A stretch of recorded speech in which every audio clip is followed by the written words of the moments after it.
Welcome to Little Bits of TLC, the podcast for educators by educators. And this season, we're doing something a little different. In this Ask Me Anything season, we're going behind the scenes to explore the story of TLC itself. Hosted by Flora Yao, Matthew Hayes, and Cass O'Hara, each episode sits down with TLC founder Heather Bolchko to unpack how it all started, where it's headed, and what she's learned along the way. So whether you're new to TLC or you've been with us from the beginning, this season is all about curiosity, connection, and a journey so full of twists and turns and brilliance, even Heather's still catching up. This is Little Bits of TLC. Looking for something that actually fits your life? TLC University is here for that. Each week, we spotlight something different. A webinar with real-world insights, a hangout-style interview, and a hands-on workshop or a Q&A where we answer your questions. It's flexible, it's self-paced, and most come with CEUs. So whether you're looking to grow, reflect, or just listen in, there's something here for you. And it's all in one place. university.thresholdlearning.org. That's where you'll find show notes, professional blogs, a full catalog of ACE-accredited courses, and downloadable resources. It all just keeps growing. So whether you're walking the dog, commuting, or taking a breather between the daily grind, TLC University meets you where you are. Head to university.thresholdlearning.org and check out what's new this week. See you then. All right, so we're back for another episode of our summer series, Ask Me Anything. I'm Flora. I've been with TLC since the beginning, so I know what's going on around here, what's been going on. And Cass is back. Hey, Cass? hey, I'm Cass O'Hara. I am a current BCBA trainee. I'm also a teacher with one of our nonprofit district partners, and I happen to be partnering with the nonprofit for some dreaming for the next school year. And we're really happy to have you back. And the last time you were here, we had a really good discussion. We were talking about some of the needs that TLC addresses. And I kind of want to start there, Heather, and ask you, how are you personally connected to the needs that TLC has been addressing?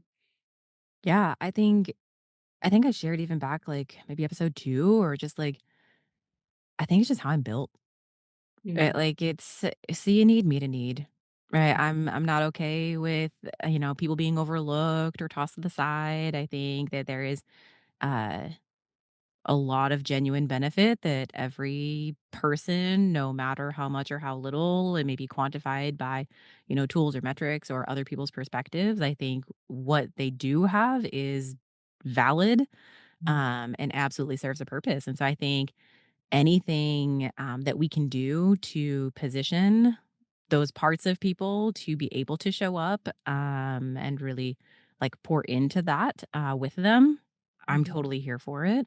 Mhm. And that's not just our students, it's our staff, it's our communities, right? Like in the midst of things that seem like it's so impossible, that there's too many big obstacles or barriers, that there is a lot of beauty in it, right? And I think, like, colloquially, what do you say, like the silver lining piece, right? But it's not a platitude. Like, it genuinely is. Like, there is some good, genuine, very real stuff tucked in the middle of some really big, ugly, hard stuff. Mhm. And that's where I'm not scared by the big, ugly, hard stuff. It's in that big, ugly, hard stuff that you find, those really amazing pieces that serve more, do more, speak louder, stronger, than, just the tough stuff that's Mhm. maybe bearing it at the moment. So I think for me, anything that does that, Mhm. anything that gives, those parts of people or communities, the opportunity to really step in, Mhm. um, like, I'm here for it. Kind of like and that's where, even conversations with Matthew the past couple episodes, right? Like, we've pivoted and shown up in a bunch of different ways, organizationally, operationally. Mhm. But at the end of the day, it's so that every single human in their own ways can show up. Yeah, and we've talked about too how you've been very good at being able to find people with similar goals and that just Mhm. make this team even more awesome. So that's Oh, yeah. been I'm yeah. picky. So, so what really fires you up, right? It's a lot to look at every situation. We talked about this in a previous episode, but every situation calls for a different kind of matchup, right? Everything is going to look a little bit different because those needs are always going to look a little bit different. And so, I think a lot of companies can also come in and say, "Hey, I this is our business plan. This is what we follow. This is how things work." Right? You're going to take step one, two, three, four, and five, just like the last company we worked with. Step one, two, Mhm. three, four, five. Right? You don't do that. So when you come into a situation and you go to meet a need, you are scrapping whatever plan you might have, and you say, okay, these are the resources I have, this is the need that's there, so I'm starting again essentially from the ground up each and every single time. So how the heck do you do that and find that fire to say, okay, we have helped that place, or we're still helping that place, they're moving along, I'm starting over again Mm. in this new opportunity. So how do you find that push? Yeah, I don't see it as starting over. I see it as, just a new context, a new scenario, a new situation, like with new people, new perspectives, and with that, new constraints, new barriers, like, Mm, and new opportunities. Like they're going to bring different strengths to the table that other people didn't. And so to me, it's not starting over. It really is just what do we have? Could we have we done? Could we do? That will meet those outcomes and move their local efforts forward again, like as a district or as a practitioner. It doesn't really matter to me. But yes, like we don't have a rinse and repeat model, I think, on anything that we do. If it's from like our aspiring BCBAs trying to get their clinical hours, no two trainees journeys, even just with our team, has looked the same. mhm, But it's providing the variety of opportunities that would meet those needs to be able to step in ways that are meaningful to them. But I think, I mean, like Cass, you're one of our trainees. My background in behavior analysis, like I did a couple years with a research group focused specifically on contextual behavior analysis, that you cannot analyze behavior outside of the context. And I think that just sat with me. It made so much sense to me because everybody says, when you're building an organization, when you're building a system, or when you're building a therapeutic, intervention plan or whatever, it's like there's this science, there's this cold, regimented, way to do it. And it's, all this like be the cold observer, like have no impact on the environment and all this stuff that you hear. If it's through my doc work in, quantitative, qualitative, data collection and analysis and all that, making sure that as the researcher or the observer, you're not impacting the data set you're collecting, right? Well, the reality is like you do, right? All of mm, us are the context in which decisions are being made. And so I don't see our ability to analyze anything outside of the full context in which it is situated.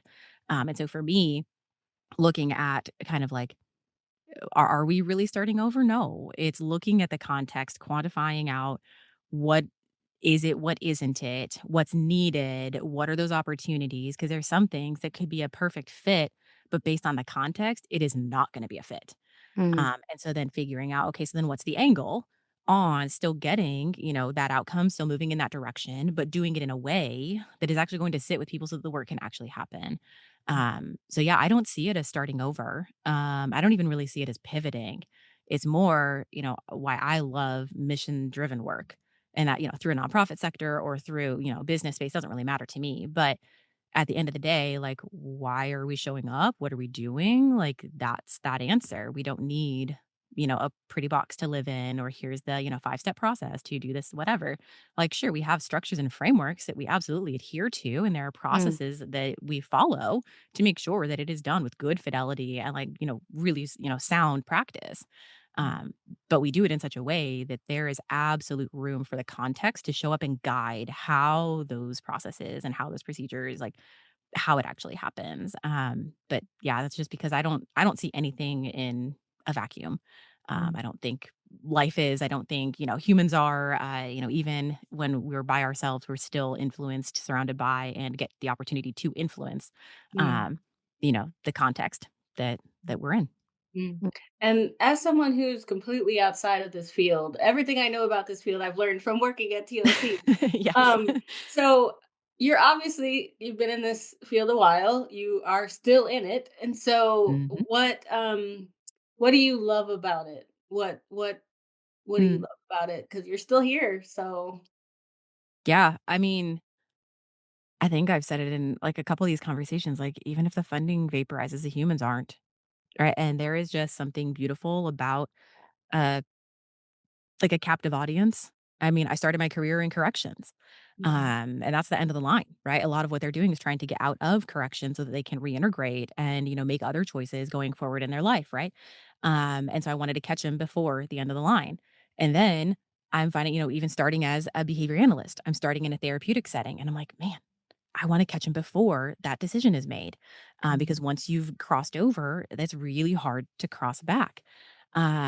And so for me, the opportunities that exist in public ed are, I mean, so just like they're right there.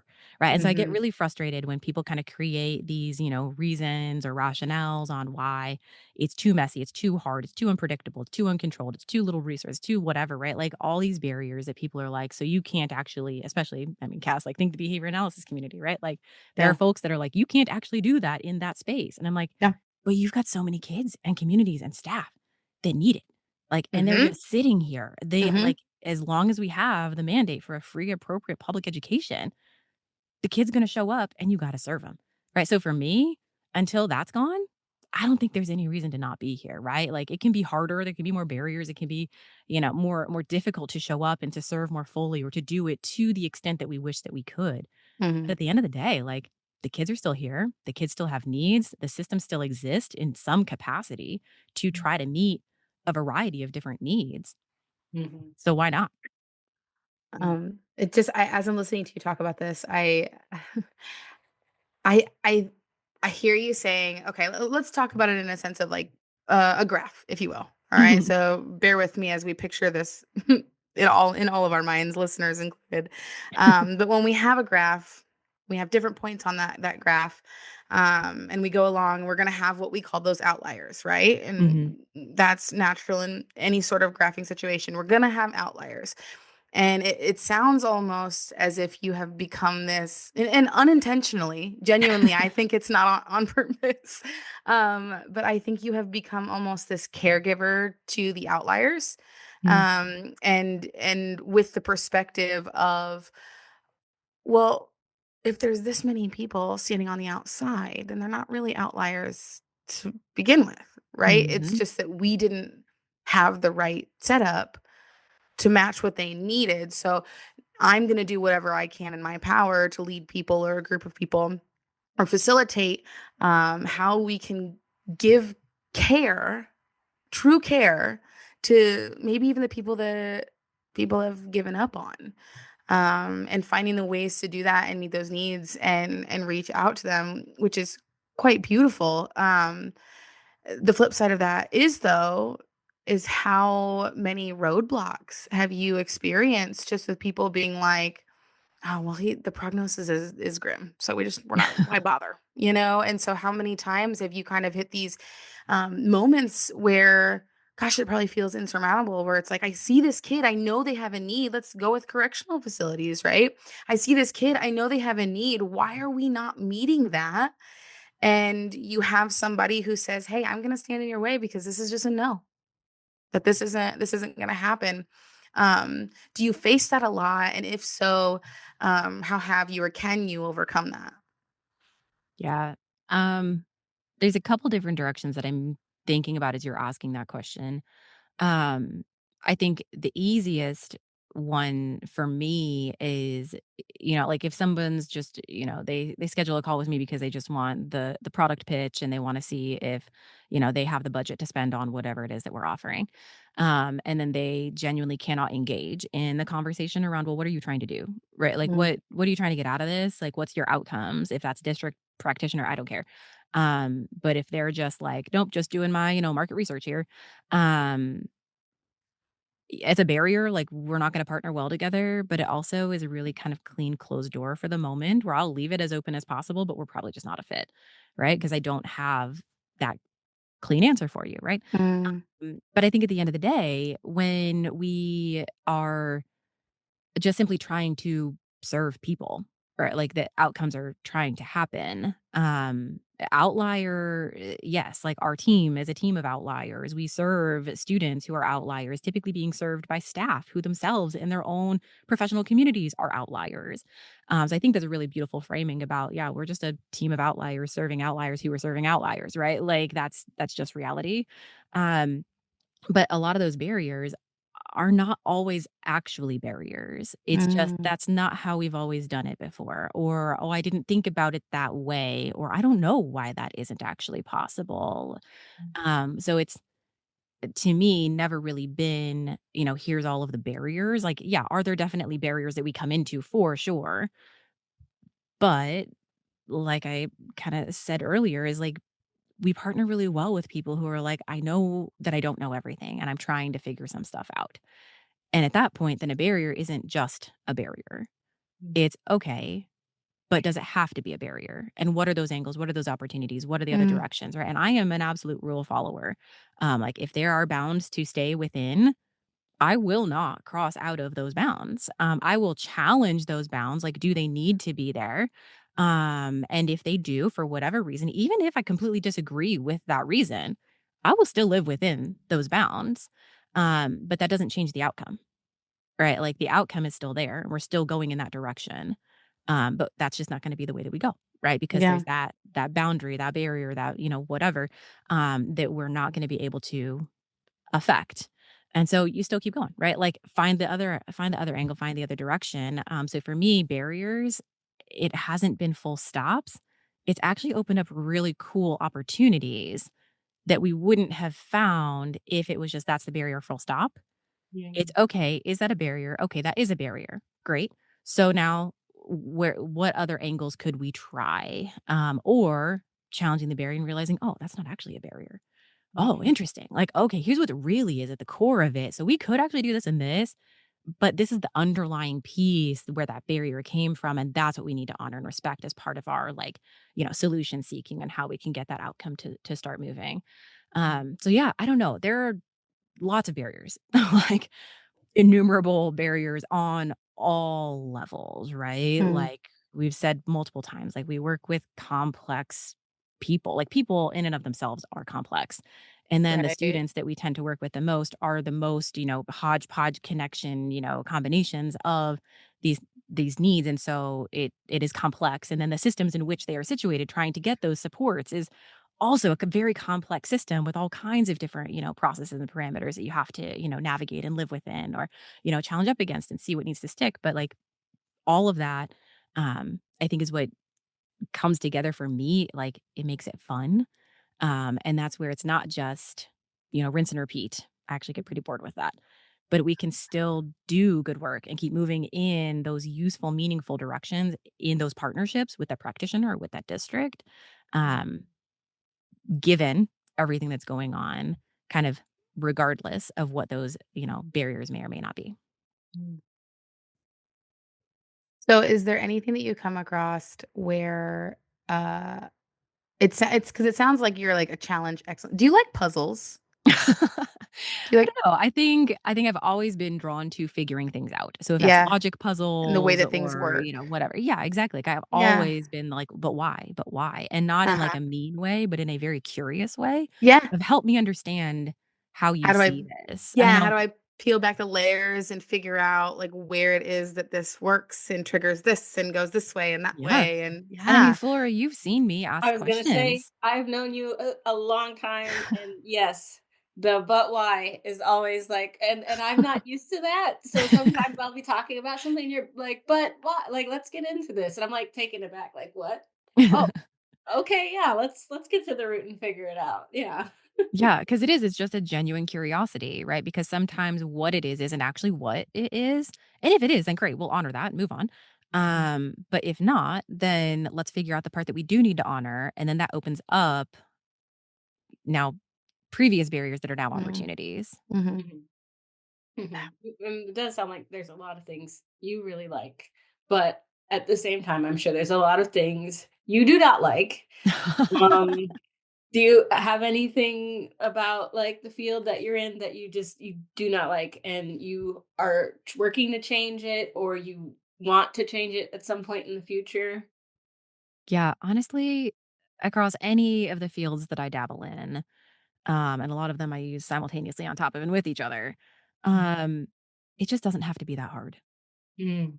right? Mm. Like, it can be thoroughly proven, densely vetted, replicable, all the things, right? Like, it can be good, solid sound, Mm. but it also doesn't have to be that hard. Um, and so I think whether it's in program evaluation, if it's in behavior analysis, if it's in, schools, public schools, education, right? Like, there are a lot of, practices and procedures and all of these things that, I mean, they're not to be taken lightly, right? Like, Mhm. and there is very legitimate harm that can be done if things are implemented incorrectly, even by well-meaning people.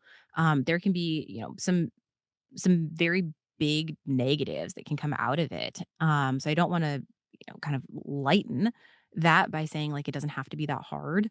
But I genuinely believe it doesn't. Mm. And so sometimes if I'm coming up against, either regulations or certain, processes or criteria or, all those types of things, it's honoring that for what it is, and then seeing within if those are bounds that we need to live within, then how can we do right by the people that Mm. need to live and be served by or serve within those bounds, to still do that well, right? To genuinely serve and meet needs of the students, of the staff, of the system, for the community, whatever that may be.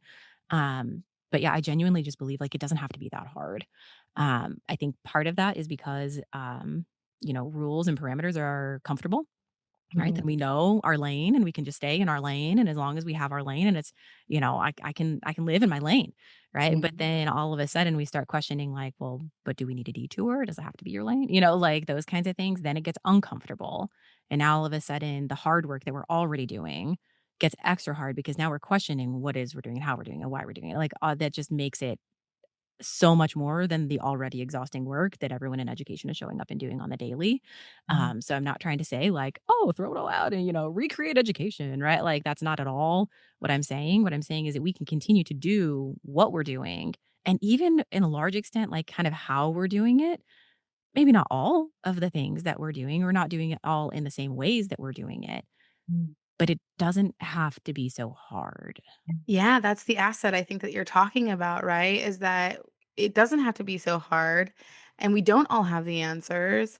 And what are we doing if not asking for other people's voices and perspectives to come in and say, hey, if you hold it this way, it actually fits better. Or if you Mhm. look at it like this and tilt your head a little bit, we can make this work because while that's a boundary, we can still fit it this way. And I think Hmm. that's the thing that seems to be stopping a lot of people is like, well, the answer is no, and that's no, right? And being a rule follower, it's fascinating for you to describe yourself as that because you're also someone who's like, yeah, but why, right? Like, but Hmm. how? But okay, so what else? Right.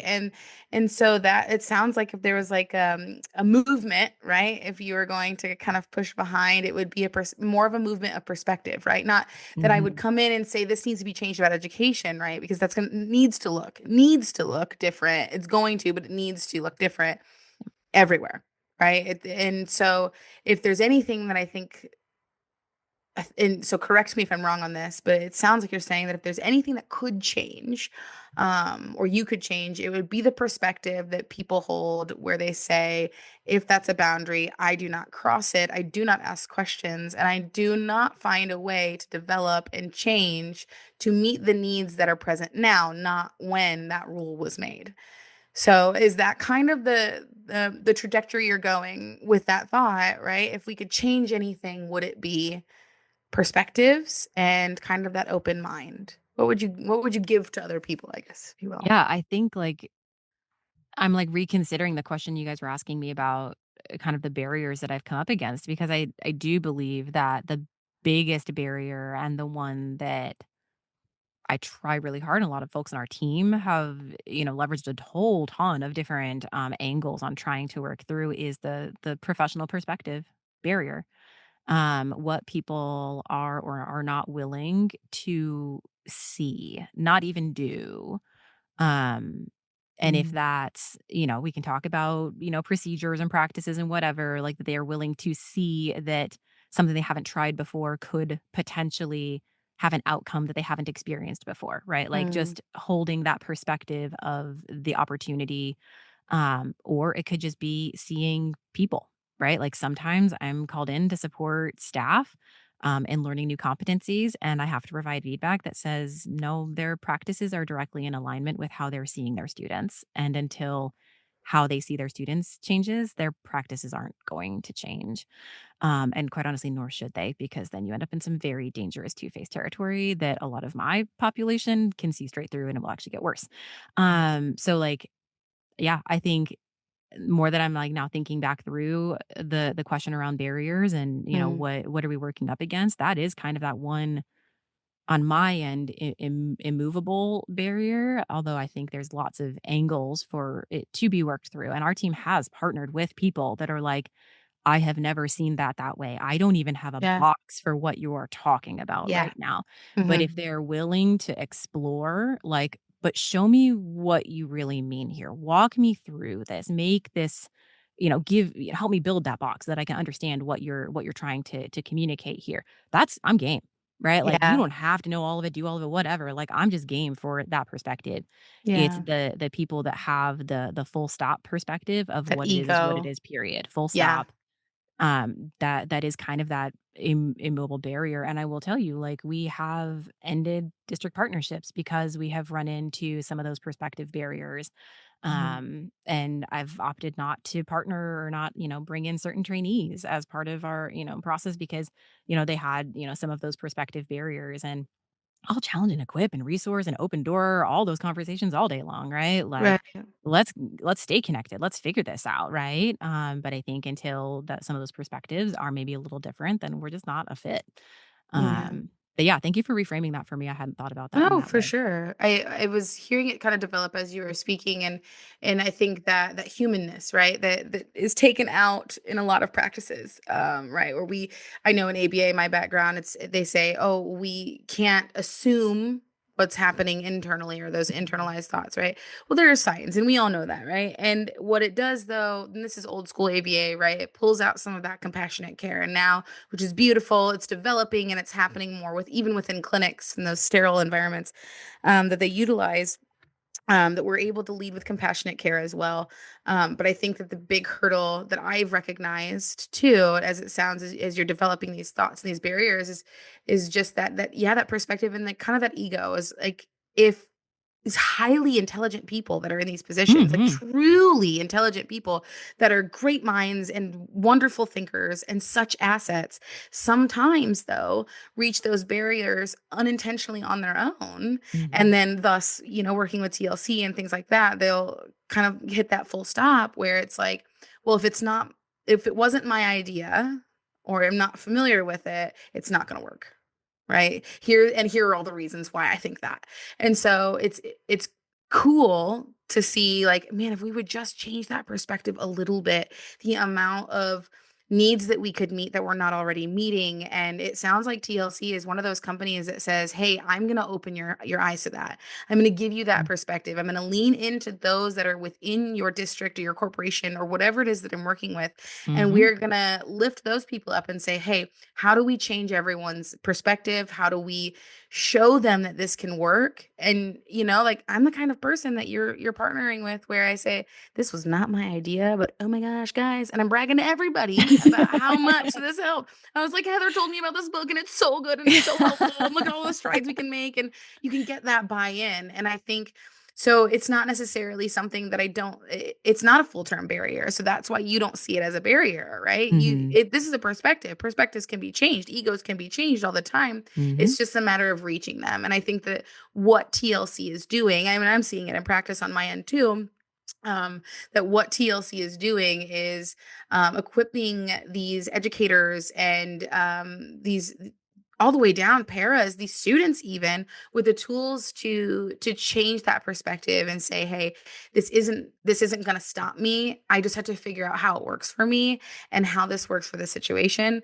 And so having the connection to those tools and teams like yours, um, could truly, in the long run, revolutionize what we're doing within a system that right now is looking for change and is exploring Mhm. a lot of those options. And we're seeing a lot of reins being taken off and all the things, and we're having lots of opportunities. And while one could look at it and say, "Gosh, we're loaded with barriers. There's what are we going to do? There's nothing we Mhm. can do." And we have the people like you guys out there that are saying, "Oh my God, there's so much."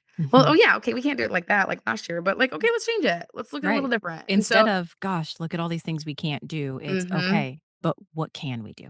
yep. Mm. Oh my goodness, you guys, this was a really good episode. I really enjoyed this. I loved it. I'm looking forward to what we talk about next time. So, yeah, until next time, we'll see you guys later. Yeah, thank you. Hey, before you jump back into your busy life, consider dropping a like and follow at Threshold Learning TLC on LinkedIn, Facebook, and Instagram. And if you like our show, share the podcast with your colleagues. A personal recommendation is by far the best way to promote the podcast. Let them know that they can listen on Apple Podcasts, Spotify, or anywhere else that they catch their podcast. Just be sure to leave a rating and review on your favorite platform. You can email us at info@thresholdlearning.org. We always enjoy connecting with fellow educators and champions for educational justice.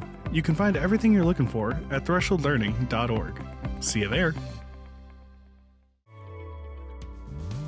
Attention educators pursuing behavior analysis certification and universities preparing them for success.